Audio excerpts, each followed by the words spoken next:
U.S. Senator Raphael Warnock, Democrat of Georgia, said GOP candidate Herschel Walker has crossed the line after Walker accused Democrat of being a negligent father. I know that politics is ugly, Warnock, the father of two, said in an interview with the Atlanta Journal-Constitution. People play all kinds of games, unfortunately. But Herschel Walker and his allies have crossed the line where my family is concerned. I want to set the record straight. My children live with me. I am present with my children in every way that a father should be, from breakfast in the morning to bedtime prayers at night. I can't continue to let him lie about our family. At a campaign stop in Augusta earlier this week, Walker said Warnock doesn't keep his own kids. He paid himself for childcare, all that stuff. Why doesn't he keep his own kids? Walker said, don't have nobody keeps your kids. I keep my own even though he lied about me.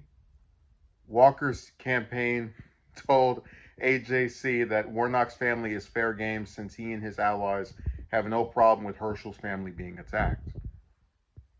Walker's campaign has been steeped in controversy surrounding his own parenting after it revealed Walker had three additional children he had not publicly acknowledged, and later his son, 22-year-old Christian Walker, heavily criticized his father. He has also been accused of paying for multiple abortions.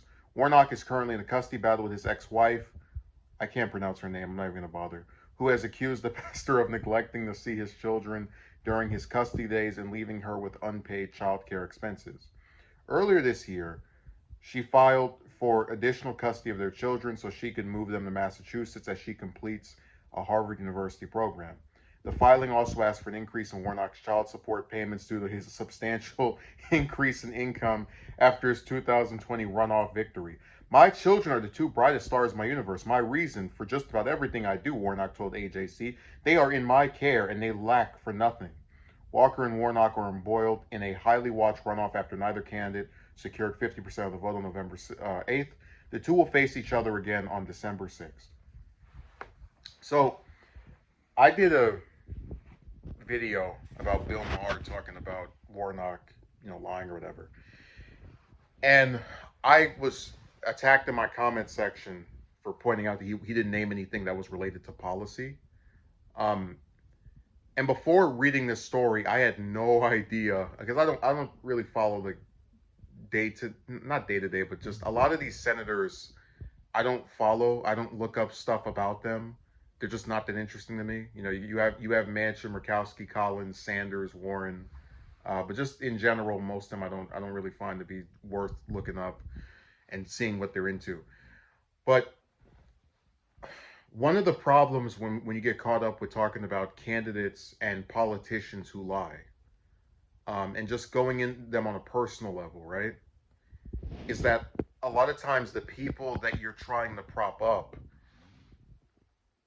indirectly cause themselves to be promoting this idea that they are virtuous and that they tell the truth. And when that doesn't happen, they look like hypocrites or are made to be just as bad as the person they were talking about. So, for example,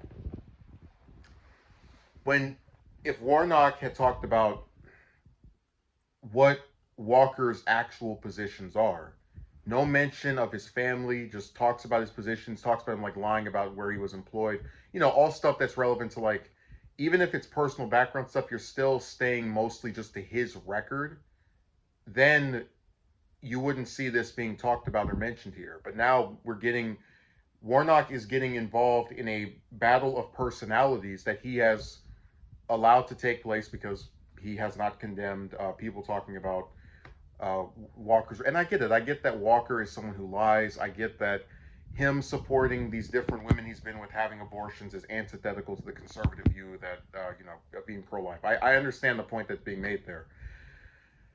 But again, Warnock is now in a situation where he is going to be seen as basically not being, I hate to borrow this phrase, but this is Walker's way of telling Warnock, you and I are not so different. Because this is what it is. They've turned this into a game of personalities and who takes care of their kids and who wants their children.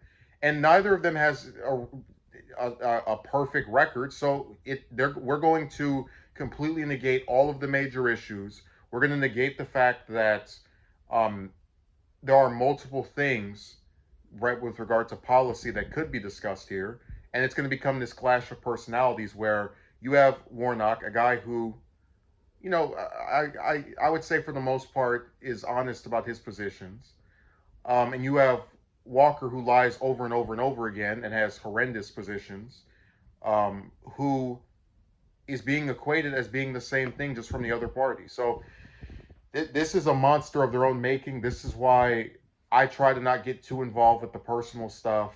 That's why I didn't really cover this race that much, because it's just people crying about who takes care of their kids and what did you do with it. And like I said, I get where it made sense to talk about for Walker's abortion position, where it was hypocritical. But if the Democrats lose that seat in December, and there's a good chance they will, since Warnock wasn't able to get the 50%.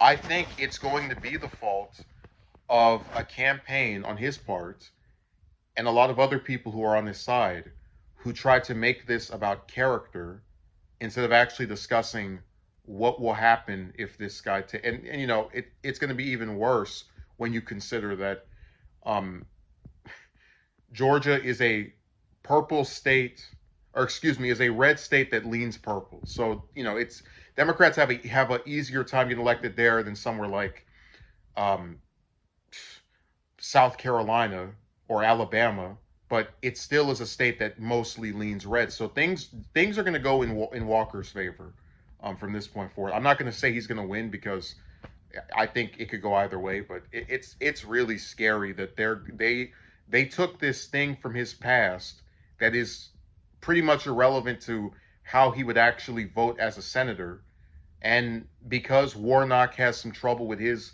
wife too, um, it's going to be used to conflate that they're the same. That one is conservative, one is liberal, but oh, I'm not as bad as he's making me out to be because look at his stuff. So that's why I said politics needs to stay away from people's personal lives.